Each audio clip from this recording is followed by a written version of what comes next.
Buenas noches, tutor y compañeros. El tema que vamos a exponer es parámetros técnicos y físicos de tomografía por emisión de positrones. El grupo está conformado por Luis Fernando Sierra Quintero, Yanix Alexandra Mora Vivas, Adier Rodríguez Quiñones, José David Vallejo Ceballos. Introducción. Mediante la presente exposición se buscará conocer aspectos relacionados a los fundamentos y generalidades de la tomografía por emisión de positrones PET, al igual que el proceso denominado como detección de fotones en coincidencia en cumplimiento de la guía de actividades y rúbrica de evaluación del curso de física de imágenes. El objetivo de la presente actividad es reconocer el papel relevante de la tomografía por emisión de positones en el diagnóstico de imágenes. Por emisión positrones.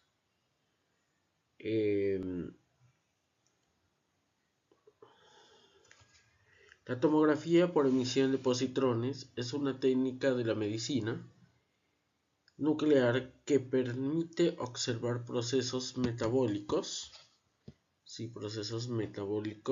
del cuerpo mediante una detección de radiación emitida por un radiofármaco. La PET se basa en emisión de patrones producidos por un radiofármaco, por ejemplo, un FDG marcado por flor raya 18, como lo observamos en la imagen.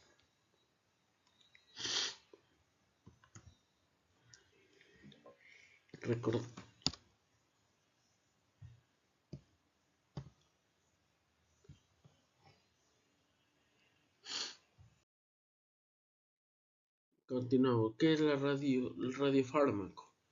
Un radiofármaco que se inyecta en un radiomarco del paciente. En radiofármaco se acumula en tejidos de alta cavidad metabólica. Emisión de positrón de beta positivo. El positrón viaja de unos milímetros y colisiona con un electrón. Postrón más electrón. Ocurre un fenómeno llamado aniquilación electrón-postrón. Entonces, dentro de la aniquilación miramos que fotón y 511 keV, y también tendremos fotón y 511 keV. ¿Sí? Después de todo ese proceso, tenemos una tablita ahí donde tenemos el radiofármaco que habla del FDG, fluorodexoxiglucosa, F18, que es su uso principal para oncología, neurología y cardiología. Es un control de vida de medio 110, energía máxima de postrones en Kelvin es 635, 250, almacén medio de postrones en el agua 0.6. También tenemos la metionina, tenemos amoníaco, tenemos 150 de agua, tenemos fluorura de sodio y tenemos 68 de dotante. En la FD18 tenemos que este medio de contraste, si esto tiene glucosa y sirve para pacientes oncológicos, neurología y cardiología, ¿sí? Entre otros. Coldron, lo mismo. C11 tiene para tumores cerebrales, C13 tiene para perfusión micocardíaca, C15 tiene flujo sanguíneo cerebral, F18 metástasis ósea y los 68 tumores neuroendocrinales. Sí,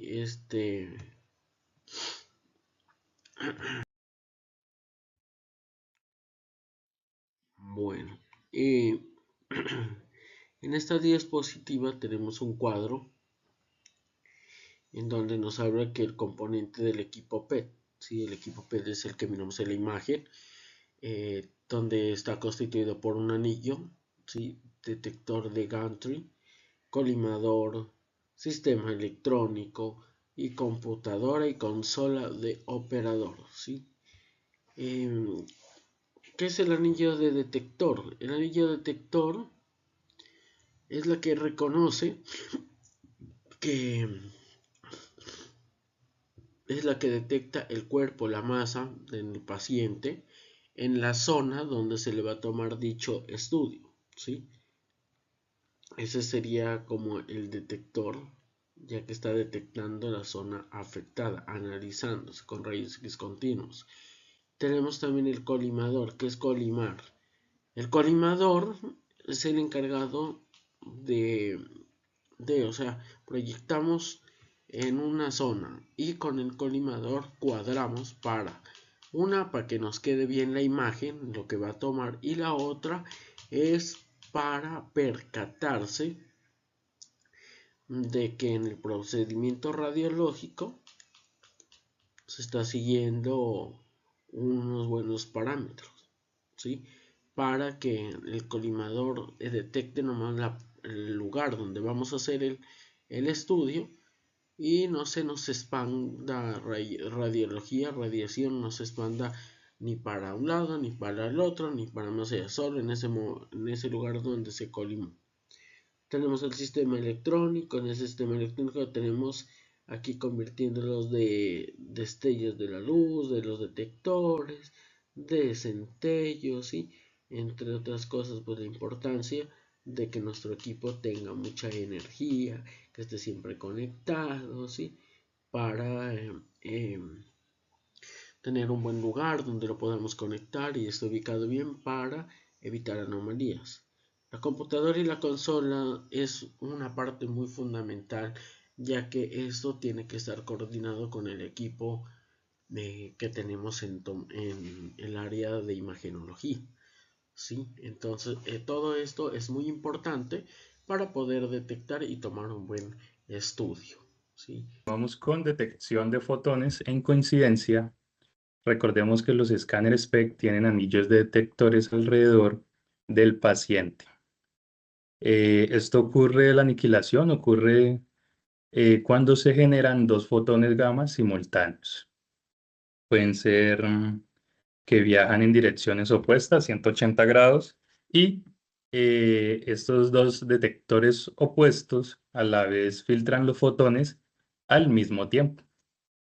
Este fenómeno se llama detección en coincidencia. Si los dos registran los fotones al mismo tiempo, el sistema asume que, primero, ambos fotones vienen del mismo evento de aniquilación, y lo segundo es que la aniquilación ocurrió en algún punto de la línea que une los detectores. Como podemos observar aquí en la gráfica, tenemos en este esquema, podemos ver que la aniquilación ocurre en el punto central y salen 180 grados ambos fotones, lo cual será detectado por el detector A1 y el detector B o el detector 2. Y aquí en la parte inferior podemos observar que se encuentra la línea conocida LOR, que es la línea de respuesta, y la mitad que sería el posible punto de aniquilación.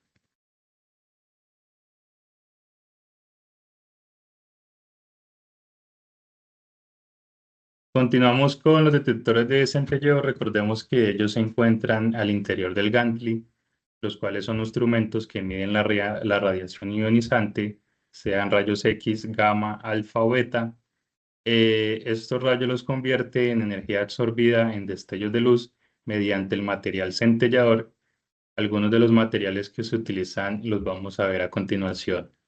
Entonces, acá en las dos gráficas que vemos en la parte derecha, tenemos un anillo de detectores, el cual donde irá el paciente ingresado y se va a generar la aniquilación. Después de la aniquilación, estos fotones llegarán a los cristales centelladores y luego pasarán a los fotomultiplicadores. Los detectores más comunes de centelleo que podemos encontrar son los siguientes. En primer lugar, encontramos el yoduro de sodio activado con talio, más conocido con su abreviatura NaI-TI. Las características de estos detectores es que utilizan dichos escáneres por excelente rendimiento lumínico y resolución energética, menor poder de frenado para fotones con 511 kiloelectronvolt y una constante de desintegración lumínica relativamente lenta. Encontramos detectores de óxido de germanato de bismuto, se conocen con sus siglas BGO, tienen un buen poder de frenado para el caso de los fotones con 511 kiloelectronvolt y son utilizados desde hace mucho tiempo en equipos PEC desde 1990. Tenemos detectores de lutecio, se le conocen comúnmente con sus siglas LSO, alta densidad y muy buen rendimiento lumínico. Detectores de oxi-ortosilicato de lutecio, sus siglas son LYSO. Al igual que el lutecio, se resalta por su alta densidad y rendimiento lumínico, rápida desintegración incluso por encima de materiales como el óxido de germanato de bismuto. Y por último, y no menos importante, encontramos los detectores de oxiortosilicato de gadolinio, también conocidos con sus siglas GSO. Recordemos que las características de este detector es que tiene una mayor densidad con un rendimiento lumínico ligeramente inferior a los de LSO, pero con una mejor resolución energética que los de BGO y constante desintegración lumínica similar a los de LSO y LYSO. Como podemos observar acá en esta imagen, utilizan una gran variedad de cristales. Son cristales pequeños con secciones transversales de 4 a 8 milímetros y con profundidades de 20 a 30 milímetros. Algunos escáneres detectores se organizan en bloques de matriz de 8 por 8, codificando una matriz de 2 por 2. En la imagen que podemos observar en el costado derecho de la pantalla, encontramos en la mitad este monolito que tiene una especie como de monolito, que es una columna de alta y pulida en cristales probablemente en óxido de germanato de bismuto y se conoce con sus siglas BGO. También encontramos sondas y detectores de cilindros metálicos como los que vemos acá al costado derecho, al igual al costado izquierdo. De la marca Crimastec son conjuntos completos que incluyen unas carcasas de aluminio o acero acoplados a un tubo fotomultiplicador y que convierte la luz en señal eléctrica. Una vez habiendo identificado cuáles son esos conceptos, fundamentos y generalidades de los estudios de tomografía por emisión de positrones, es necesario volver unas diapositivas atrás para volver a identificar algo importante para hablar sobre la línea de respuesta. Y recordemos que tras la administración de un radiofármaco, al interior del organismo humano va a generar unos positrones y estos positrones pues, van a generar una interacción con los electrones pues, del tejido determinado en donde se va a hacer el estudio, ¿cierto? Y a esa relación la vamos a denominar como una aniquilación, generando entonces dos fotones, ¿cierto? Que van a saltar del lado opuesto, por eso siempre hablo de un eje Y y un eje menos Y, pero también va a generar pues una energía de 511 kiloelectronvoltios, ¿cierto? Ahora bien, esos dos fotones deben de ser detectados por nuestros, valga la redundancia, detectores de centelleo, los cuales están ubicados en todo nuestro gantry, ¿cierto? Una vez identificado con nuestros detectores de centelleo, van a trazar prácticamente una línea. Esa línea la vamos a conocer como una línea LOR o una línea de respuesta. ¿Vale? Como lo acabo de explicar un poquito, estos detectores detectan simultáneamente fotones que se generan a partir de la aniquilación y esto pues permite identificar fácil en qué parte o en qué sitios se generó esa aniquilación o esa relación. Permite también a través de varias líneas de respuesta pues generar una visualización en diferentes ángulos que son sumamente interesantes y a partir de ello también generar una reconstrucción a nivel tridimensional. También pues con las actividades, algoritmos o herramientas que pues el sistema puede generar como por ejemplo la retroproyección o por métodos iterativos. ¿Vale? Ahora bien, también es supremamente importante poder identificar cuáles son esas comparaciones de los estudios de alta tecnología que usualmente son utilizados para un diagnóstico oportuno. En este caso hablaremos de los estudios PET, de los estudios de tomografía computarizada y de los estudios de resonancia magnética. Principalmente el funcionamiento. Entonces el PET utiliza una radiación ionizante a través de la administración de un radiofármaco. La tomografía computarizada utiliza efectivamente una radiación ionizante, pero esta es generada mediante un tubo de rayos X, y la resonancia magnética pues no utiliza radiación ionizante, sino que utiliza radiación no ionizante y permite la generación de unos campos magnéticos. ¿Vale? Ya también por este tipo de radiación lo acabo de mencionar. La resolución, en el caso de la resonancia magnética, es espectacular para la visualización de tejidos blandos, como la masa encefálica. La tomografía computarizada para visualizar tejidos óseos, extremadamente muy útil, y también para ver otras regiones como pulmón. Por eso se habla de ventana ósea, pero también de ventana pulmonar. Y la resolución a nivel de los estudios PET, pues no es una muy buena resolución espacial, pero sí una muy buena resolución metabólica, logrando identificar cuáles son esos tejidos que generan mayor metabolismo pues para identificar una patología con prontitud, ¿cierto? ¿Cuáles son las ventajas? Como ya lo acabo de mencionar, en el caso de la resonancia, pues permite este tipo de estudios de tejidos blandos con unos contrastes espectaculares, pues que no utiliza radiación ionizante. En el caso de los estudios por tomografía computarizada, pues son muy rápidos, son espectacularmente rápidos y son muy útiles para la atención en trauma. Y las ventajas de los estudios PET pues permiten un diagnóstico oportuno para distintas patologías que están asociadas a otras especialidades como cardiología, como endocrino, como oncología, como neuro, ¿cierto? Entonces, ¿por qué? Pues porque permite identificar cambios metabólicos antes de que existan unos cambios estructurales. Y las limitaciones clínicas, en el caso de la resonancia, pues que es muy lenta, súper lenta, y es costosa. En los estudios de tomografía es un examen que genera bastante radiación, entonces esa es como la mayor limitación, y pues tras la administración de medios de contraste pues puede generar ciertos efectos adversos, como por ejemplo una extravasación que puede generar un síndrome compartimental, ¿cierto? O puede generar también lo que conocemos como las nefropatías asociadas o inducidas por contraste, y entre otros.